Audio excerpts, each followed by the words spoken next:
Daşary ýurtlaryny öwretmeň innowasion usullary we tehnologiýalary atly halkara ilmi amalamatlaryň umumy ýeşetiniň açylyş dawrasyny forumyň öz işine başlamagy bilen hormatly prezidentimiz arkadaşly gahrman Serdarmyz Türkmen halkynyň milli lideri Türkmenistanyň halk maslahatynyň başlygy gahrman arkadaşymyz we dawra gatnaşçylar tüýsürekden gutlanýarly. Halkara ilmi amalamatlarda ýurdumyň alimleri, professor mugallimleri, talip ýaşary bilen bir hatarda iri halkara syýasy jemgyýetçilik gurumlarynyň we dünýäniň awraly bilim merkezleriniň wekilleri gatnaşýarlar. Şeýle-de Russiýa Federasiýasynyň Fransiýa, Italiýa, Germaniýadan, Beýik Britaniýanyň we Demirgazyk Irlandiýanyň birleşen paçalygy, Belarus Respublikasynyň, Türkiýe, Hytaý Halk Respublikasynyň, Ýaponiýa, Koreýa Respublikasynyň, Hindistan, Vietnamdan, Taýland paçalygyndan, Özbekistanyň we beýleki ýurtlardan tanymal delçi alimler, görnükli bilim ýeşgärleri, halipa professor mugallimleri ýygnanylar. Çykyşlarda halkara çäreniň ýokary gurumçylygy aýratyn belinildi. Umumy meclise çykyş eden alimler,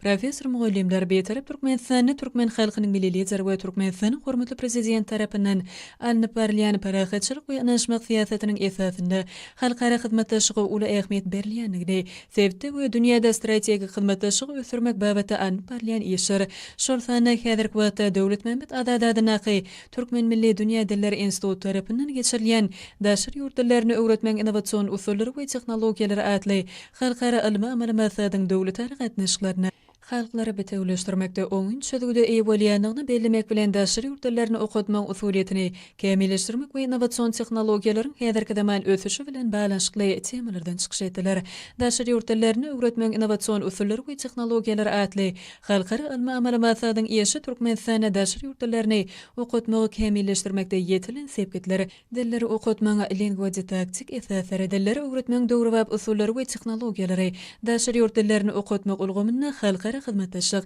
Türkmenistanyň umumy bilim maksatnamalary boýunça okutmaň usuliýetini kämilleşdirmek 2028-nji ýyla çenli konsepsiýasynyň çeklerini, dilleri okutmaň usuliýetiniň wezipeleri atly bölümleriň 5-sini anlaparlar. Halkara ilmi amalamatlaryň umumy ýeşetine gatnaşçylar ilim bilim ulgamyny we ýaşar siýasatyny ösürmek bilen, halkara tejribesini öwrenmek bilen ilmi garaýşlary alşmagy, häzirki zaman şertlerine laýyklykda bilimiň we ilmiň kiýilik hemde mazmun derejesini halkara derejesine dawarlandyrmakda durmuşa geçirýän tutumly işler üçin türkmen halkynyň milli liderine we Türkmenistanyň hormatly prezidentine jan saglyk, uzak ömür, ýurt bähwetli umumy adamzat ähmiýetli işlerini hem işleri ugany ýollarda üstünliklere beýsenmegini arzu etdiler. Dawra bilen ugurdaş kitap hemde Amalyk Haşam Sungutynyň sergisi guruldy. Halkymyzyň miras galan milli gymmatlyklarynyň tüdülen sergide ata-babalarymyzyň ruhy singen ajaýyp durkuny görmek bolýar. Bu eserlerde şöhretli taryhymyz, milli gymmatlyklarymy, depde surlarymyz tezi uşgunu şöhretlenirler.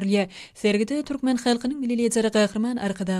arkadaly gahrman Serdarmyzyň ýyl günümize peşkeş beren eserleri, akyllar şäherimiz Matumly Pragynyň dörli ýyllarda neşir edilen kitaplary, şeýle-de türkmen medeniýetini we sunugutyny değişik gollanmalary, daşary ýurtlaryna çap edilen neşirleri kitabı bolan söýgüni hasam artdyrdy. Döwlet Mehmet Adadadynaky Türkmen Milli Dünýä Dilleri Institutunyň Altyn Miras Meden Merkeziniň tutarçylar topary, aýdymçylar tarapyndan arkadaly gahrman Serdarmyzy berkarar watanymyzy, milli gymmatlyklarymy, türkmen ýaşaryny wasp edip ýerine ýetirilen aýdymlary, ýokary okuw mektebinde hünärdilik hökmünde öwrünilýän dilleriň halklarynyň aýdymlarydyr tanslary, halkara ilmi amalamatlarda gatnaşçylarda öz boşly täsir galyrdy.